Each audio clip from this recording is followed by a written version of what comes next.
So இதுக்கு தான் வந்து நம்ம இந்த அவேர்னஸ் டாக் வந்து குடுக்கறதுக்கான காரணம் வந்து, கால் உங்களுக்கு வீக்கா வருதா? நீண்ட நேரம் நிக்கிறீங்க. சாயங்காலம்னா கால் வீக்கா வருதா? கால் கனமா இருக்கா? இல்ல மசில் கிராம்ப்ஸ், இந்த காஃப் மசில்ல கிராம்ப்ஸ். இந்த மாரி நபர்கள்லாம் ரத்த நாள அறுவை சிகிச்சை நிபுணர அணுகி, அந்த கால்ல இருக்கக்கூடிய வெயினோட ஃபங்ஷன் எப்படி இருக்குன்னு நீங்க அனலைஸ் பண்ணிட்டீங்கன்னா, இதனால வரக்கூடிய பிரச்சனைகள் நான் சொல்ற மாரி, இந்த நீண்ட நேரம், நீண்ட நாள், பல ஆண்டு காலம் இந்த பிரச்சனைய கவனிக்காம பல மாதமா இருக்கிறதுனால, கால்ல அந்த நீர் தேக்கம் ஏற்படுறதுனால, அந்த சதையோட திக்னஸ் நெறைய ஆயிடுது.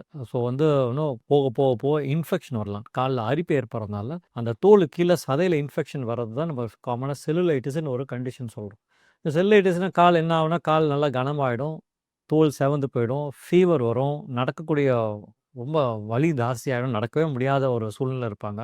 ரொம்ப லேட்டா வரக்கூடிய நபர்களுக்கு தோல் வந்து நீர் கசிஞ்சு லிம்ஃபாட்டிக் ஊஸ்ன்னு சொல்லுவோம். நீர் கசிஞ்சு தோல்ல வெளியில நீர் ஊஸ் ஆவறதையும் நம்ம பார்க்குறோம். அது வந்து எப்படின்னா, இதெல்லாம் வந்து பல ஆண்டு காலமா கவனிக்காம இருக்கிறதுனால, இந்த சதையோட திக்னஸ் திருப்பி திருப்பி இன்ஃபெக்ஷன் வந்து சதை கனமாகி, தோல் கருத்து போய் நீர் வெளியில வருது. அதான் நீர் வந்து தோல்லேருந்து ரத்த குழாய் வழியா இருதயத்துக்கு போணும். ஆனா ரத்த குழாயில ரத்தம் தேக்கம் ஏற்படுறதுனால, சதை அடைப்பு ஏற்படுறதுனால, நீர் உள்ள போக முடியாம தோல விட்டு வெளியில வருது. ஸோ கால தொங்க போட்டாங்கன்னா நீர் கசியும். புண்ணு வரும். கால்ல ஸ்கின் கிராக் ஆகி புண்ணு வரும். புண்ணு ஆரம்பத்தில ஆறுற மாரி இருக்கும். போக போக ஆறாத புண்ணாகும்.